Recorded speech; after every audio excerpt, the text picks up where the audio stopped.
welcome back to the most fabulous podcast in the world, Paris Lesbos. And today we're doing the woman who threw Greek theatricals in her garden, was involved in an incident described as lesbian Wagnerian opera, ran a literary salon, and who, in a fit of dislike, Alice Talkless claimed picked up women in the bathrooms of department stores. It's Natalie Barney. I didn't even know they had department stores at the time. Well, I'm not entirely sure when the comment was made, either interwar period or after World War II, but I think it was interwar period, in which case department stores were just becoming a thing. Wow, and she was already getting in on it. According to Alice Talkless, but it was more of a barb, one of the many barbs traded by women in Paris at the time between each other. They didn't always get along. That's too bad. So, what do you have for me about Natalie? Who is this mysterious figure? Well, she was born in Dayton, Ohio on Halloween in 1876. An auspicious beginning. An interesting beginning. Though her parents didn't have the best marriage. Her mother nearly married the explorer Stanley, who's most famous for the phrase Dr. Livingstone, I presume. Explorations in Africa.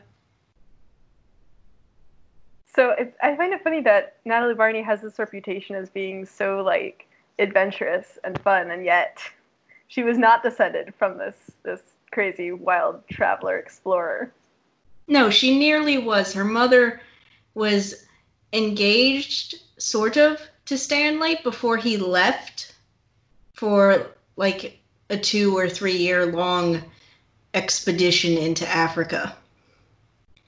In fact, he didn't find out that Alice had actually married Albert Barney until 2 years after the fact. Ooh. Yeah, he was still in Africa, and he got newspaper clippings of the wedding and then Natalie's birth a little over a year later. Ouch. Yeah.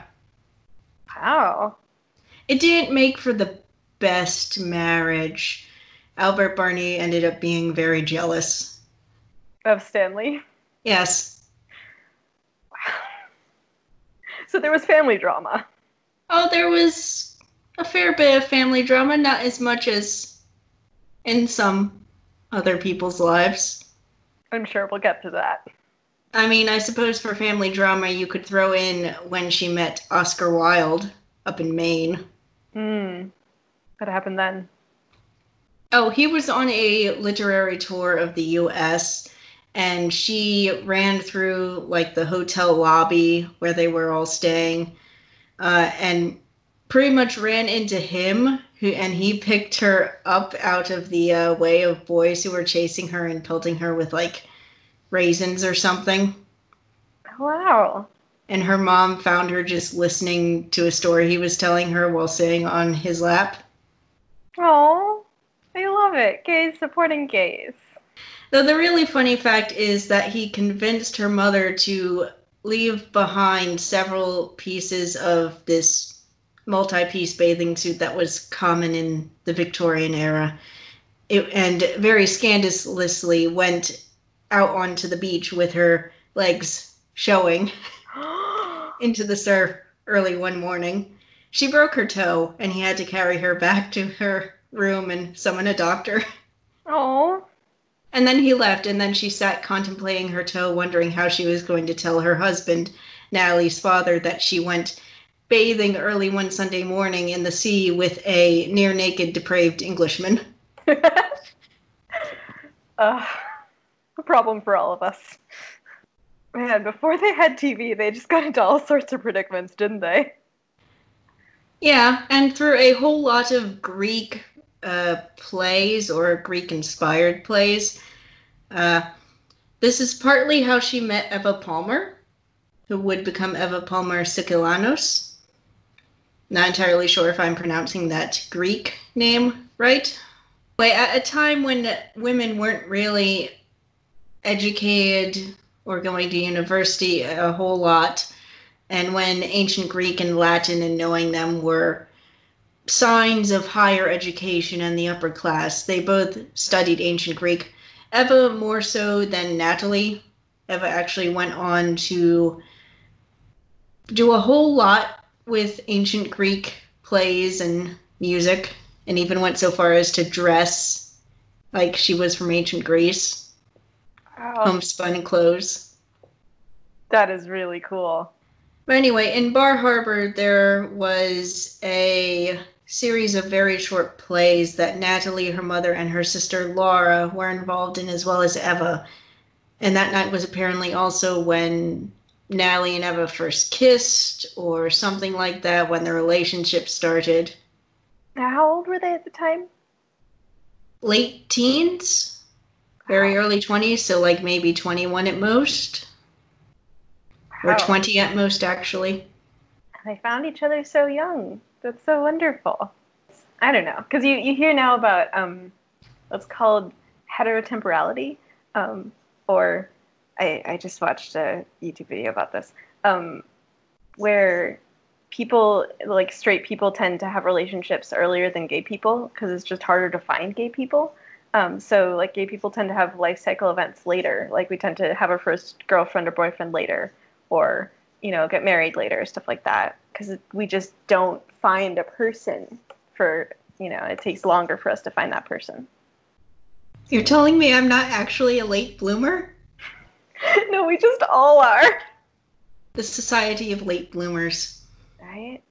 Yeah, I has mean, I'm nothing to do with the other sort of bloomers.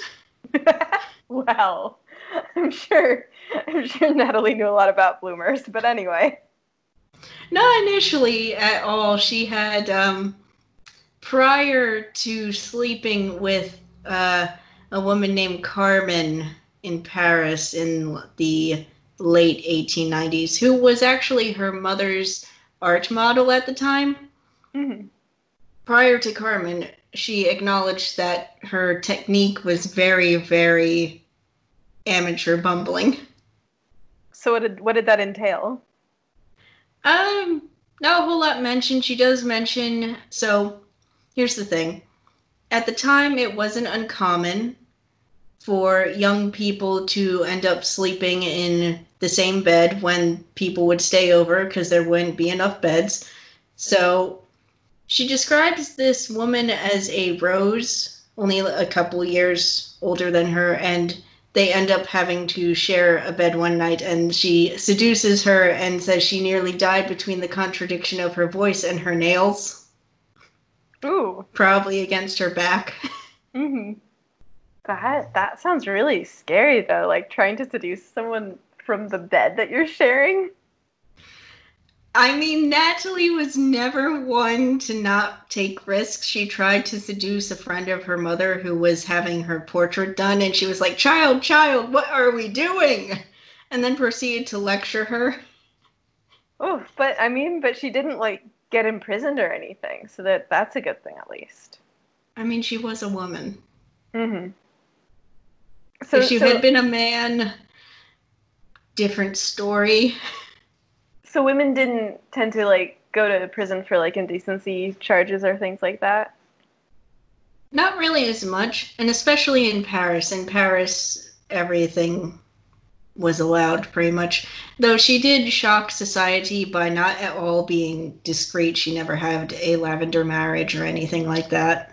Mm-hmm. And that was standard at the time. That even if someone was like visibly a lesbian, she would at least like have a husband just for show, right? Yeah, like Wyneret Singer married Prince Edmund de Polignac, Mm. both gay. She their literal agreement was that Wynaretta would fund his amateur music, and he would never set foot in her bedroom. Wow. Yeah. But they were still married at least. In name only. Yeah. I'm starting to see the shape of this culture. Mm-hmm. But anyway, at the time, Natalie is also getting into writing poetry. She's not the best poet. Renee Vivian, who she later on met in Paris and had an affair with, was a far better poet. She acknowledged that. Unfortunately, I don't have any of her poetry here with me. I don't own any of it in French or in English translation. I do have other things she wrote, but I think I'm going to save that for later in the podcast. Anyway, Natalie manages to dodge her father's many attempts to get her engaged or married. At one point, she announces that she will marry a lover of Oscar Wilde, Boise, who would actually end up married to one of Natalie's later lovers, Olive. So it sounds like Natalie was kind of proposing something that would be acceptable to society. That is, that she be in this sham marriage, but still be a lesbian. Not quite. She knew her father would never agree to her marrying so scandalous a figure. It basically got him to back off for a while. I see. The closest she came was nearly marrying a man named Will, who she was friends with from Dayton, another same upper class, rich, industrialist family. He eventually broke that off, but for a time they actually facilitated each other's affairs. She would actually go with him in a wig into places women were not allowed at all in Paris and would help him choose a prostitute. Okay. These were dance halls, though, not brothels. Difference slightly. Interesting. But he would also, because her parents trusted Will, he would escort her to dates she had with Carmen or Leanne de Pougy. Mm. That's a whole nother thing. Natalie, who is this?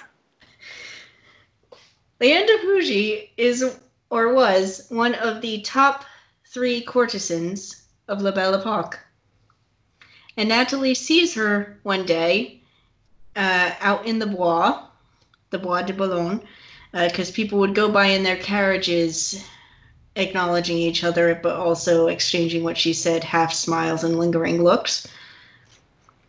Anyway, she asked Will who she was, and he said nothing but a courtesan. Men. Anyway, she decided she would have her. So she set about a seduction campaign of sending flowers with notes tied to them, very tantalizing, like from a stranger who doesn't want to be one. Ooh.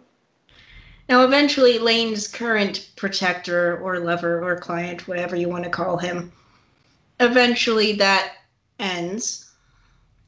And Natalie sends these very rare black flowers. I don't think they were black roses, but very rare, very expensive flowers with the note from a stranger, ... question mark. Ooh. So things are ramping up. Yeah, so she sees Leanne. This is one of the names I've been mispronouncing for like 7 years. So there will be slip-ups. So she sees Leanne in the Bois later, stepping out of her carriage with one of those flowers tucked into the waistband of her dress. Ooh. So now Natalie, in the meantime, has prepared. She has prepared a page's costume. Ooh. So is she like in disguise as a guy or just kind of butching it up? Neither. Natalie liked elements of theater, putting on costumes. So she puts on this page's costume, shows up at Leanne's house, says her name is Florence Temple Bradford, and declares herself to be a page of love. Of course. And then the affair progressed from there, and eventually it produced the book Idylle Saphique, where she appears as Flossie. Mm. And which Leanne wrote, but apparently Natalie had some help writing it. Mm-hmm. So they joined in more ways than one. Mm-hmm. The affair does go down, though, and eventually Natalie hooks up with Renee Vivian, real name Pauline Tarn. At the time, very famous poet, not nearly as well known now, especially outside of France and anyone who knows French. Mm-hmm. Not much of her stuff has been translated into English until fairly recently. No, did a lot of these like poets and writers uh, write exclusively in French at the time? A lot of them, yes. Renee wrote exclusively in French. Natalie wrote almost exclusively in French, except for one novel, The One Who Is Legion, or AD's Afterlife, which is very, very odd. So Okay. Natalie was not the most prolific of writer. She was also somewhat described as lazy in that she did not edit her writing. She actually would go to other more famous writers, including much more famous and today well-known men, and ask them to read it and give suggestions, and then she would ignore their editing suggestions. Mm-hmm. I'm starting to get a picture of her as having a very definite understanding of her own mind. Yes. So her and Renee Vivian, around what time is this? 1900. All right, all right. And what else is she doing with her life at this time? Like aside from this relationship, what's she doing? She has by now mostly moved to Paris. She is still very dependent on her parents. Her father hasn't died yet, so she's not an heiress with access to tons of money. Her father does die a few years later, and she inherits over $1 million. So she's essentially a multimillionaire. She and her sister. But anyway, she continues her writing. She does publish some of it. She has a private printing of her first book, a book of poetry dedicated to women. Many people don't initially realize it. One person was like, she writes such odes to men's lips and eyes. Her father does find out from one review who hits the nail on the head and buys up all the remaining copies and the plates that are used to print the books and destroys them. Wow! Talk about a homophobic dad. Oh, yes. Albert Barney was a very traditional man. But anyway, after he dies, she moves permanently to Paris.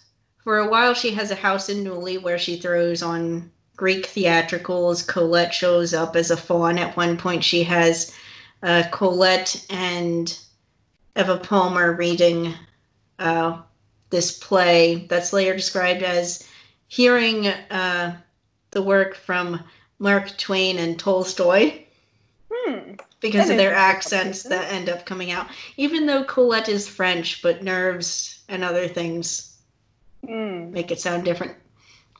She also at this time has Mata Hari showing up nude in said garden dancing.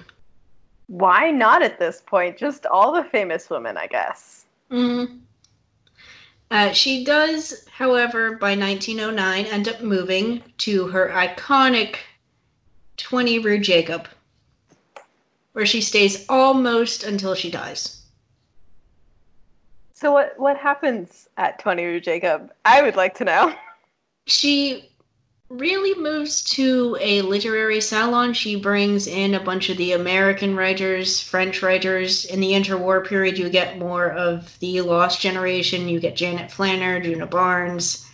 It's sort of like a twin salon to Gertrude Stein's. I always tend to think of it as Stein gets all the famous men and Barney has all of the women showing up Getting at her salon. these parallel slums.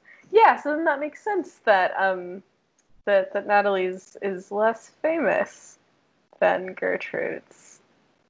Interesting. Anyway, so it seems like Natalie, as much as she started out doing her own creative stuff, she really seems to come into her own by fostering others' creativity. She does, though she does have her own writing. She never strives to be like the greatest writer of any generation or century or decade or even year.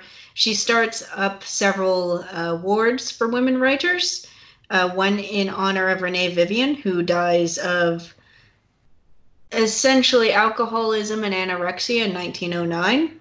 Mm. She went downhill. after the affair with Natalie and a whole bunch of other stuff that goes on. So she starts an award with her name, Prix de Renée Vivian, awards it to several women. That award is still ongoing, but there is now a French literary organization, last I heard, that gives that out. Wow. That's really sweet to take something so sad, the tragic loss of someone who she loved, and make it so beautiful, and then have it continue, continue the legacy of her creativity. Oh yeah, supposedly there's a story that the morning Renee Vivian died, or the day Renee Vivian died, Natalie showed up on her doorstep with a bunch of flowers, and the doorman told her that she had just died. And she was stunned. She staggered over to a bench down the road, collapsed, and just sat there numb, and then went to her, at the time, one of her lovers, Lily de Gramont's house, and probably sat down, talked, and had a good drink. So, as much as I don't want to be insensitive to Natalie into this whole situation, one of her other lovers, was this a source of tension in that relationship? Not with Renee Vivian, no, because Natalie didn't meet Lily until much later. It did, however, Natalie's polyamorous ways could be a source of tension. It was a source of tension in her relationship with Renee, that Natalie could not be faithful. That's too bad. Because I guess at the time we didn't have the words for that, and it was a lot harder to find sapphic women to begin with. Yes, so those tensions did come up a couple more times in later relationships. So by the time Natalie met the painter Romain Brooks during World War I, she was still with Lily de Gramont. However, things came to a very heated head in 1918, because Lily was like, give up me or give up Romain, and then left Paris at the time. We're not entirely sure where, but Natalie basically was like, I'm not giving up either of you. At some point drafted a marriage contract, actually, for herself and Lily on a hotel letterhead that's motto was modernization through tradition. Combining the two, marriage but sapphic. Mm-hmm. So she races and tracks down Lily, and they signed this. This is the Lesbian Wagnerian opera.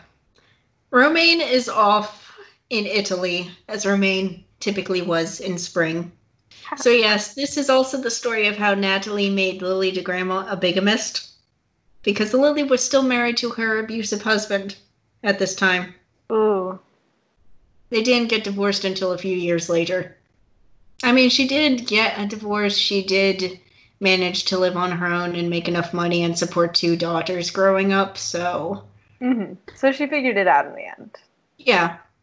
She also was from the French aristocracy, so much more options for her. Mm-hmm. Including renting one of her mansions to the Paraguayan ambassador. Well, that would certainly do it. One of her mansions. Yeah, okay. So this is a very affluent set of people. Many of them. Mm-hmm. So anyway, they essentially set up this sort of three-way marriage between all of them that works until Lily dies in 1954. Wow. And how do they make it work? Is it just that they kind of are all fine with polyamory? All of them had different lovers throughout their time, yes. So Gotcha. Lily at one point has an affair with Leanne de Pougy, who also has a new affair with Natalie. Romain and Lily may or may not have briefly become lovers. Even Natalie Barney wondered that. We have no clear idea. Natalie is also seeing Dolly Wilde at one point, and Romain is off with Renata Borgatti and Capri. So Dolly Wilde, who is this?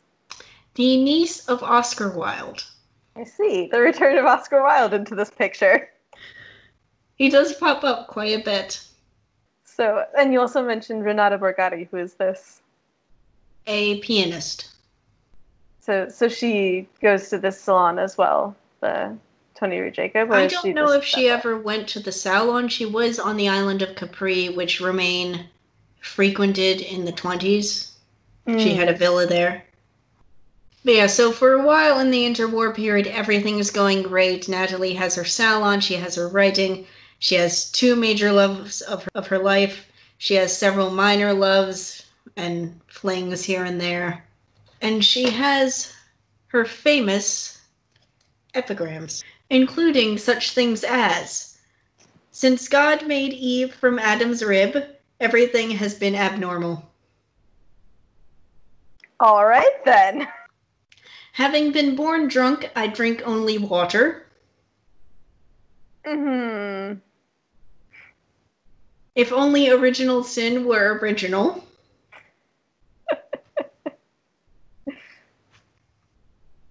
And to remain eternally true to eternally changing truths." Ooh, I like that. Yeah, she was quite known for her epigrams and for being Remy de Gourmont's Amazon. Remy de Gourmont. Remy de Gourmont was a very famous French writer who had an unfortunate disease that disfigured his face, so he didn't really go outside. Hmm. And Natalie befriended him, actually, and he started writing these letters to the Amazon that would appear in the Mercure de France, a magazine. And she became very, very famous for this. She became Remy de Gourmont's Amazon. Wow. That's really cool. I feel like I haven't heard anything about her that isn't just she seduced a woman. It's cool to hear about, like, oh, she had friends, she communicated with them, connected with them, did creative stuff with them. So that's pretty neat. Yeah, she did. She did, though, do some very, very flamboyant seduction techniques, though, which is in part why you hear more about her love life. Also, just the number of people she slept with. Do we have an official count? No. At some point, though, she did make a list and break it into 3 categories: Légion, Demi-Légion, and Aventure. Which means? Adventures. But the Légion, Demi-Légion? So relationships, half relationships, adventures. Gotcha. So like order of importance. Mm-hmm. So she ranked her lovers. Wonderful. I mean, she also did things like supposedly sending herself nude in a coffin or a glass coffin or a box of some kind with roses in it to one lover. Excellent. Beautiful. I would be concerned about getting bruised in that, but I guess if you make sure that the people who are transporting you know. Mm-hmm. Very odd things. She also had an opera friend, Emma Calvé, stand under Renee's Vivian's window and sing "I Have Lost My Eurydice." This is during one of her and Renee's breakups. So that eventually Renee would open her window and Natalie could throw a bouquet of flowers with a poem wrapped around them up to her window. Wow. Wow. That is how you do it, isn't it? Mm-hmm. They just don't do it like they used to. They don't do it flamboyantly with costumes, theatrics, opera, roses, and glass boxes. Yeah, no. But they should. We do, however, have to talk about one of the major thorns in the Natalie Barney life narrative. Mm-hmm. Because it's very controversial and very confusing. So Natalie, after becoming an heiress, never lived in the United States. She stayed in Paris, in Europe. She did travel on occasionally, but her home was Paris. She did not leave even for World War I. Now, it's the 1930s. And Natalie is not the most politically aware of people. I can imagine Lily de Gramont sighing over the fact that both Natalie and Romaine were not the most politically astute. And she was much more politically aware than either of them. But Natalie is also part Jewish. This is a problem. I can see how in the 30s in Europe that could become more and more of a problem, yeah. It's especially a problem when you're very outspoken about that part of your heritage. Now, the strange thing that stumps many people when they hear this is that Natalie in the 30s started publishing some very anti-Semitic epigrams. Ooh. Do we have examples of them? I do not think I have any here with me, but I can check. Okay, I do not. I have heard her biographers and other people when she comes up talk about it, though. And it's very confusing to them why she would. I personally tend to believe that it's more of a look over the border of Germany. Kristallnacht has happened, and things are not looking so good. Perhaps I should keep my mouth shut. Right, yeah, the French aren't generally known for their pro-Semitism. No, the Albert Dreyfus affair. Right. Yeah. So she's counteracting her vocal Jewishness by being vocally anti-Semitic. Yeah, basically. Now, this is going to be very long because there's several instances, but World War II occurs,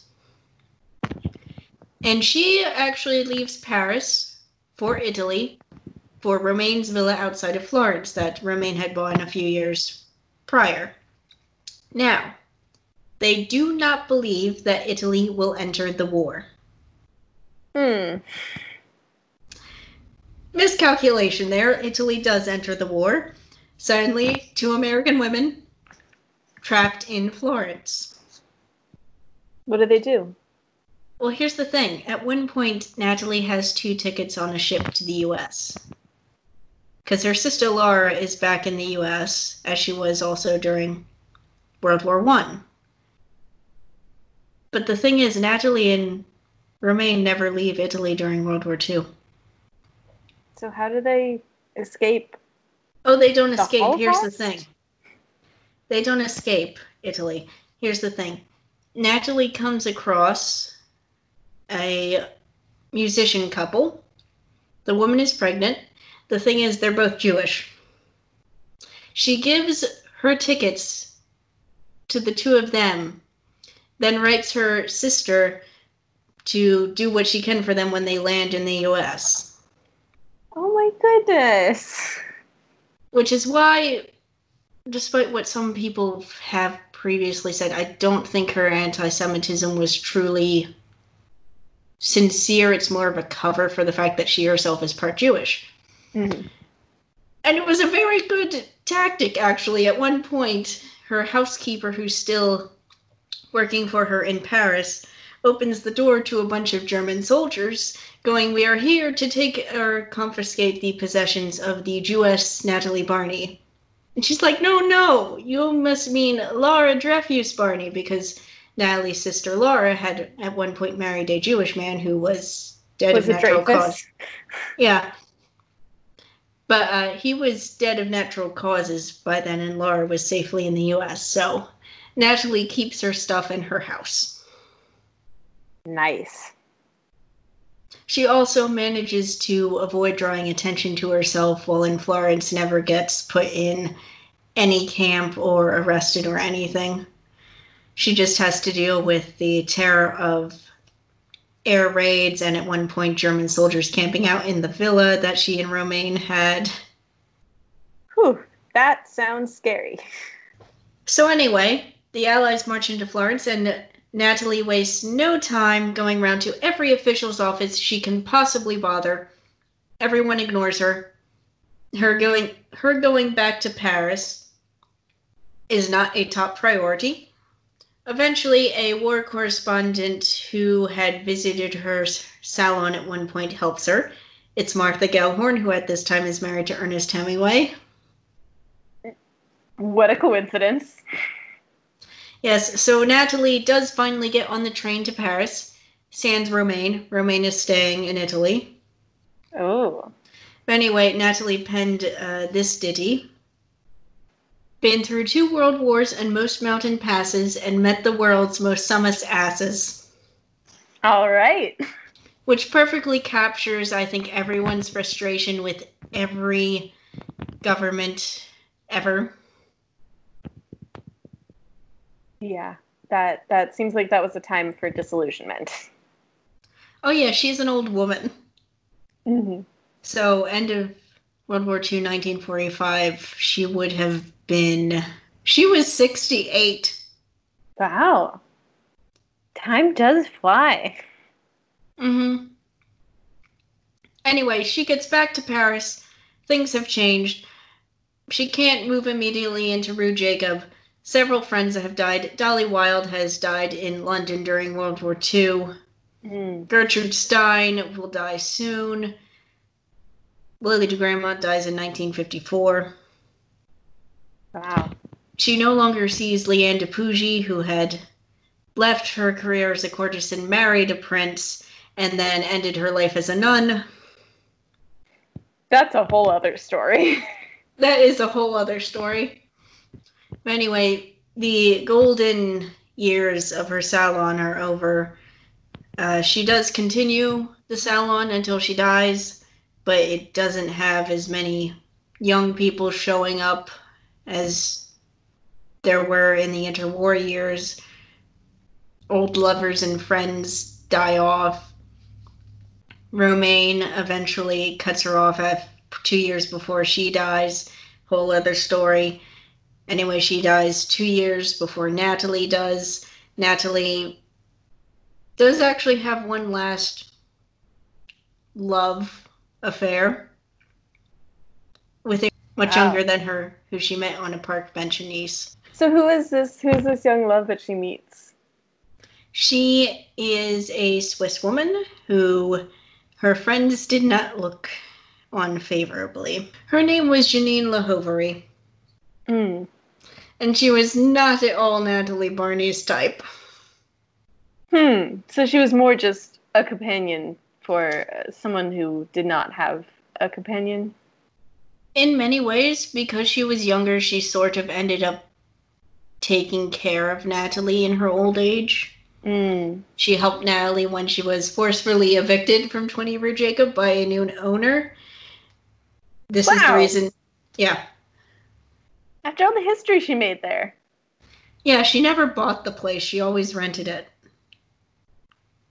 And she was an heiress. She probably could have. Oh, she easily could have. She didn't think she would be there that long when she initially rented it. Oh. But anyway, she would eventually die in a hotel not far away, surrounded by pictures and with Janine attending her. Her funeral was actually on a Friday, and it was called Natalie's Last Friday because her salon occurred on Fridays. Oh. Who planned it, do you know?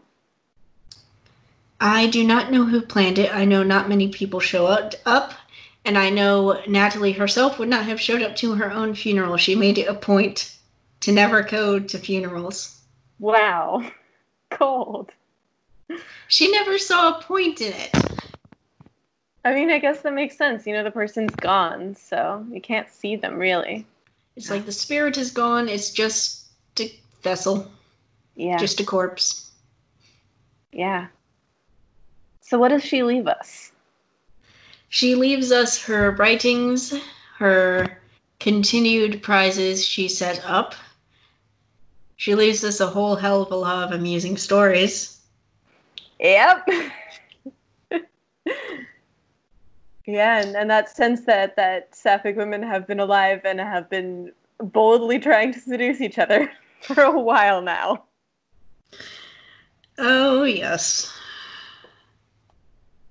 And of course, she leaves us her numerous depictions in other people's books. Mm. She is Flossie in Leanne de Pouget's Idylle Saphique. She also appears as Flossie in Colette's Claudine and Anne. She shows up as Dame Musette in Juna Barnes' very bawdy, hilarious romp called Lady's Almanac. She shows up as Valerie Seymour in Radcliffe Hall's The Well of Loneliness. Oh, really?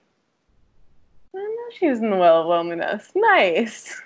She shows up as Valley in Renee Vivian's A Woman Appeared to Me.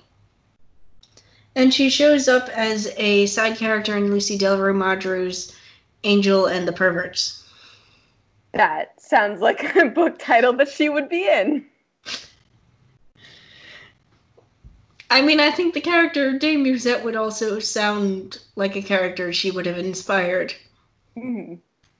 Considering the fact that as Dame Musette, she is described as who was in her heart one grand Red Cross for the pursuance, the relief, and the distraction of such girls as in their hinder parts and their foreparts, and in whatsoever parts, did suffer them most lament cruelly, be it itch of palm or quarters most horribly burning, which do oft occur in the spring of the year, or at those times when they do sit upon warm and cozy material, such as fur, or thick and oriental rugs. For such then was Evangeline Musette created, a dame of lofty lineage who, in the early 80s, had discarded her family tandem in which her mother and father found pleasure enough for the distorted amusement of riding all smack astride. Well then. Quite a pronouncement. The entire book is written like that. Mm-hmm. That sounds very fun. I mean, what is more fun is when she's cremated, her tongue is still burning and one woman sits on it. All right then. Of course, there's also her Académie des Femmes, because at the time, only men could be in the Academy, well, the French Academy. Mm-hmm. So it sounds like that was kind of her lifelong work, was to uplift women artists of various sorts. Oh yeah, since neither she nor her sister had children, a large chunk of her fortune went to the Philadelphia Yearly Meeting, which was specifically targeted at birth control. And since 1976, income from this bequest has helped support Choice, an organization offering counseling on birth control, sexuality, and reproductive health. Yeah, so they were feminists not just for, the upper classes and the women artists that they could support, but also for women in general. In addition to all of the other parts of her legacy, she is also featured on a button from the National Gay Archives. Oh. Which includes a nickname of Empress of the Lesbians. Of course. Who there else? There has yet to be, apparently, as far as I can tell, a Queen of the Bisexuals, so that title is up in the air. Is up for you. You mean? I would accept that crown gladly. And there is also a plaque in her hometown of Dayton, Ohio. What a wild woman. I mean, she was wild. She chased one woman she wanted all the way to Russia. Mm-hmm. Oh, yes, but always remember, you don't have to send yourself nude in a rose-filled glass box to get her attention. One would hope not.